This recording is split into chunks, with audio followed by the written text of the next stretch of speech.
We are live. Welcome. Thank you. Michael Lee Sherwood. He is the Chief Innovation Officer at the City of Vegas. Looking forward to this conversation. We are at Customer Contact Center Week in Vegas here, and the man who's putting all of this and making this happen for the City of Vegas with innovation is Michael Lee Sherwood. Welcome. Well, thank you, Nick. It's great to be here. It's exciting to be here, and it's great to see a lot of people, faces back. I mean, we're still getting through that pandemic thing, but it's looking better and better, and it's just great to see the energy. It's awesome, and I've been here since Tuesday afternoon. It's been such a great experience, and it's a vibrant group, not just with Customer Contact Week, but also just the community in general. Well, the whole city's energized. We just won the Stanley Cup. I mean, come on, the Golden Knights. Who would have thought a community in the desert? In 6 years, the owner says, yes, I'm going to be in playoffs in 3, and I'm going to win the Stanley Cup in 6. And it happens. That's amazing. Only in Vegas. In Vegas do dreams come true like that. It's amazing. So you have a talk here shortly. What's the talk about? Innovation of all things. Who would have thought? What a chance. Who would have thought about that? So no, it's a little bit about innovation. Some of the secrets and tricks and tips I've learned, and a lot of the pitfalls I've gone through with innovation. Everybody thinks innovation. They see the end product and think, wow, that's great. Yeah. There's a lot of torture and a lot of of blood, sweat, and tears that go into that, and you learn a lot as you go forward. Yeah. So take a step back. What the heck does innovation mean to you?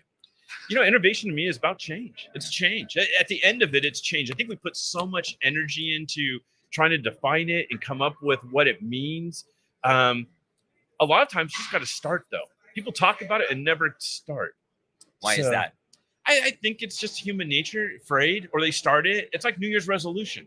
I'm going to change. I've been fighting a New Year's resolution for probably about 15, 20 years now. Yeah. As you can tell, it's not going very well. I'm good the first few weeks, and I think change is hard. You got to be in it for the long term. You got to understand the goals and the vision, and really have a belief in it. And I think once you have that belief, once you set your mind to something as a team or as an individual, you're able to make that connection forward. So you make a you make a decision at the very top, and you understand that you want to drive this thing forward because of the goals and objectives that you have in hand. How do you make that change a success? Because some people have this big digital transformation is a big one, right? Yes. And the success of any project is predicated on that timeline and what you're going to do and who's going to do what. And so how are you making sure that change is a success? There's a couple things I've learned over my time frame. So number one, change can't always come from the top. Sometimes you got to involve the community. You got to involve the people around you. They got to believe. People don't believe in something. It's very hard to move things forward. So, I think a lot of it's education, collaboration. I was always big in, here's the idea, everybody, let's go. And I'd be running, I'd be 50 miles ahead. Everybody's still back at the starting line. And I'm like, what's wrong? What? And because they didn't understand the concepts. And a lot of times people will get behind someone if they feel the passion, they understand the why. I understand why we're doing this. I may not agree, but I understand why. So therefore, I'm going to get behind it and go forward. In my mind, most people are good and want to do great in their jobs. And so it's a matter of those leaders, those people that are helping be supportive to get behind it. Yeah, the one thing that you mentioned right before we jumped on was there's a lot of leaders in the world that could have had a more successful future and got more done if they had actually been more collaborative and had that team behind them instead of just saying, I'm 50 miles ahead, I'm charging full bore, and it's me. Yes, and that's something that I've had to learn the hard way. Yeah. I have a lot of passion, little energy. I don't know if you can tell. Sometimes it ramps up high, but little energy. And people sometimes are intimidated by that, though. Gosh, why is this guy so passionate? What's going on?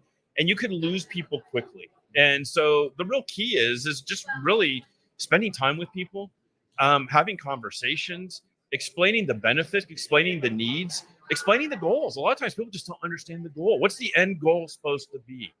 And when you do that, I think a lot of leaders, and I've read a lot of books and looked at a lot of leaders. I'm not perfect by any means, but I've seen that some of the most successful leaders have that mentality where their whole team is behind them.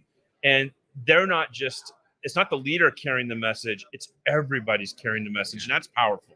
Yeah. So one of the things that is big talk right now at CCW Vegas is generative AI, or obviously ChatGPT.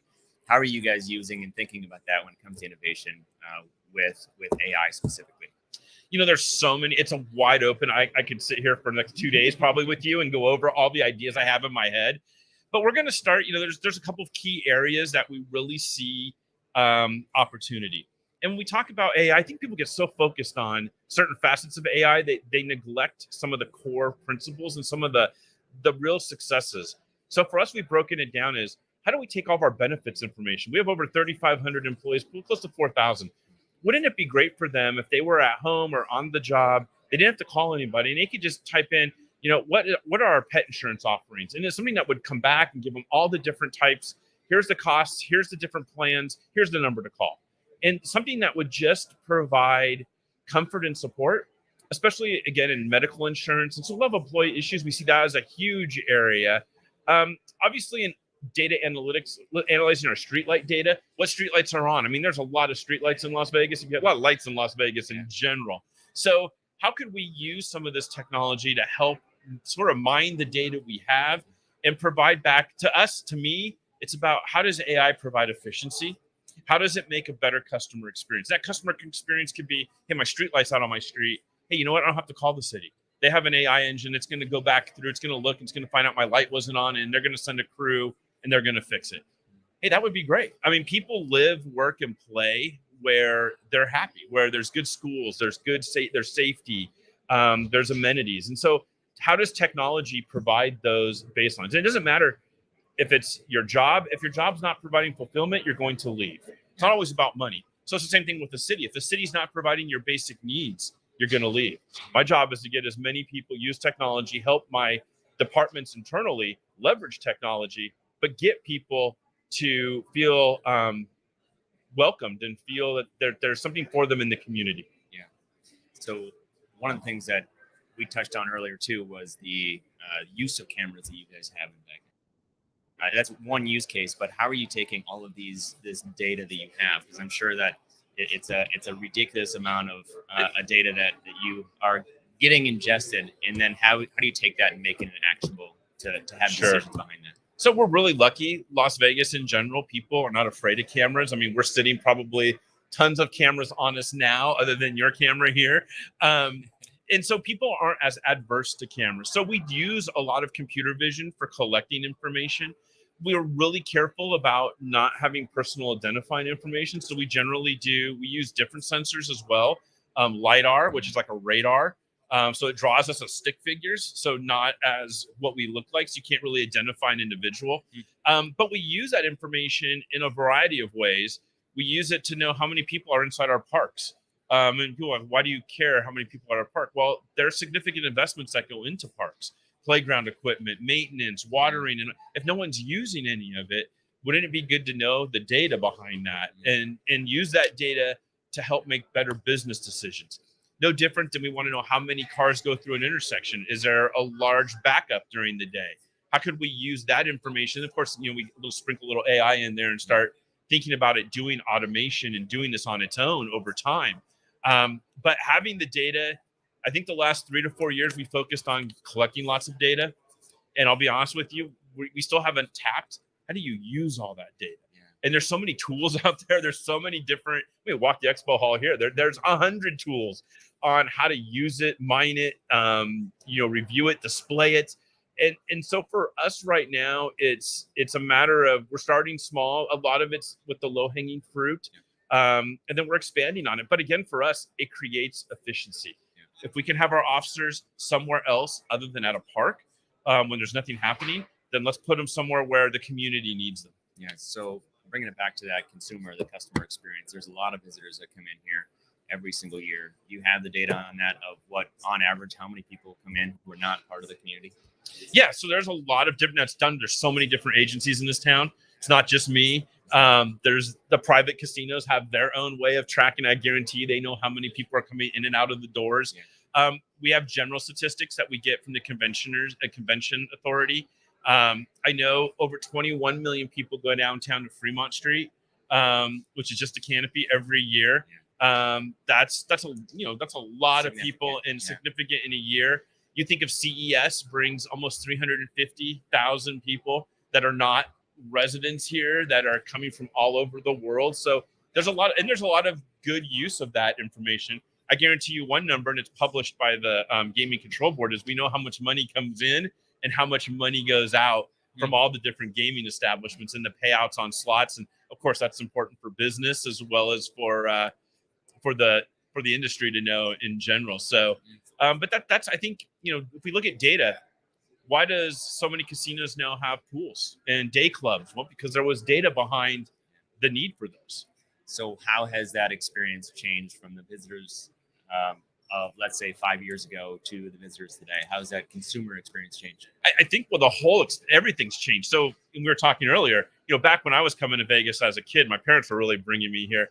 It was about pirate ships, and Vegas was there's a Wet and Wild downtown on the Strip. It was about kids and having fun while you went and played during the day while your parents went and gambled, kind of type. Then that changed. We went to what happens here stays here, kind of adult theme.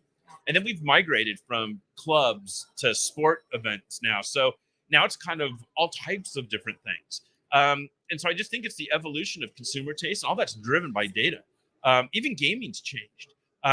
If you notice in the casinos, there's not as many. Used to be a lot of tables when you come in, blackjack, and they're still there, but not as much as when I was coming when I was in my 20s.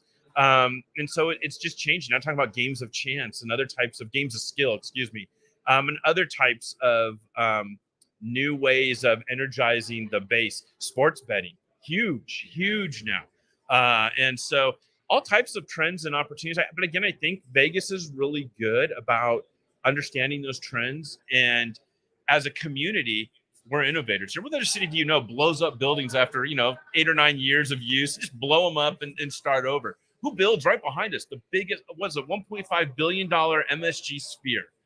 Big round sphere. They were testing the TVs on outside today. They were lighting up, which was exciting. Hey, who brings a hockey team to the desert? I mean, Vegas is just that innovative place in America where, and I really wish people would see it for more than just hospitality entertainment. Look at the autonomous driving we have here. One of the first states in the United States to have fully autonomous vehicles driving up and down the streets. You could hail one today. You can go to the Boring Company down to Convention Center and drive underground in a Tesla. Again, you don't see that in every location. So I think it goes to the community here, to the spirit of Nevadans and Las Vegans on the way that they perceive innovation and embrace it. I like how you brought it back to the individual of, it's not just about what stays here, what happens here stays here. It's actually, there's a lot more to the city of Vegas. How long have you been in the city of Vegas? So I've been here, this is my 8th year. Okay. So I feel like a local now. But it's been a great experience. I came from California, Southern California, so a big change. I used to go to the beach and surf. There's not a lot of surfing here. But there's a lot of great community, a lot of great people. I really wish people would, see the opportunities here outside of the one street that they visit, or just they go to downtown, visit Fremont Street. They might visit the Strip. But there's so much more to the community from a business perspective, from a perspective of family, from a perspective of service and community. So there's a lot here, and we're starting to see businesses relocate here and call Vegas home. Seen a lot in technology come here, so that's exciting. But it's one of those things that people see what they see when they're here, which is a couple blocks. Yeah, they really miss the real beauty. The snow's only 45 minutes away. You can go ski at Mount Charleston, or go see beautiful Red Rocks. So a lot here. So if you were to talk to the world right now and about the city of Vegas, and it's your promo video of the best things to do in Vegas, about living here as a local, what would that be? Why aren't you here? That would be what I'm saying. Why aren't you here? Why aren't you giving, instead of, if you're in California, I talk to those California residents, as you're migrating out of California, Las Vegas is a great destination. I wish more people would, give it an opportunity and look beyond what they see on a street and really look towards the community, towards the future, and towards the opportunity. Yeah, we have some challenges. Water's going to be a big one, but we're already working on that. And I think if you look back in Vegas's history, it was, you have one casino. How many more casinos could you possibly have? If you look at the 80s to where we're at in the 90s to 2010 to 20, you have another almost 7,000 rooms coming online between Resorts World, which is open, and Fontainebleau across the street. Huge growth, and we're full. Look at it's a beautiful convention here today. You're here, and it's a great opportunity here, and there's a lot here, and there's a lot coming that I can't say yet or talk about, but there's just a lot of opportunities here. Forget the tax. Everybody says we don't pay tax here. You don't, but there's so much more beyond just that. Yeah. Well, there you go. There is the quick pitch of why you need to go to the city of Vegas, make your way here, and like Michael said, why are you not here yet? So the last question I have for you, when you think about innovation, what are you most excited about in the next year or two? Wow, that is a great question. There's so many things that are exciting about, obviously we've talked about AI in general and Chat GPT. Those are exciting to see them grow. I'm really excited to see, I'm going to give you 3 or 4 items real quickly then. Autonomy from vehicles. I see that continuing to expand and growing, the opportunities behind that. I see drone delivery coming. I see it starting maybe in the next year and a half. I'm really excited about subterranean technology. Working with a company called Pipe Dream, we're actually looking at building a tunnel underground to deliver food and supplies to like apartment buildings. And so your Uber Eats won't be a driver. You'll just go out front of your apartment. You'll open up a little tiny or a larger size bin, and your stuff will be right there, Wow. Delivered from the restaurant to your home. So, I think subterranean technology is there. I think AI is there. Obviously, transportation and autonomy with vehicles and drones. I'm also really excited just about display and consumer technology. I think a lot more. The smart home is definitely going to be more. And I'd be remiss without talking about cybersecurity as well. I think that's a growing opportunity, growing field. I'm always interested in the technology to secure digital assets, especially those of the community. And so there's just so many things. I mean, I don't know how to limit it to even those. I can go on, but that would be a good starting point. And I guess I'll end it with this. I'm excited as I'm towards, I guess, the crest of my career. I'm really excited about the new technology, the diversity of men and women and other professionals coming into the field and really making some startling changes and really, coming up with new ideas. It's great to see a refresh every so many years. And I'm really seeing a renaissance of new ideas and basically, taking us forward. Yeah. Sounds like a lot in a little bit of time. And now I got to go do 20 hours of research about this pipe dream and all sorts of stuff getting delivered to my door. But thank you so much, Michael. I appreciate it. Thank you. It's been a pleasure. It's a pleasure. For those who have not had a chance to get out to the city of Columbus, make your way here, see what the innovation that is going on and have fun and see what it takes to stay here. But if you need suggestions, have your viewers reach out to me. I'm on LinkedIn. I'm on Instagram. More than happy to, point them and give them 8 or 9 ideas. I love it. Always happy. Awesome. Thanks so much. Thank you.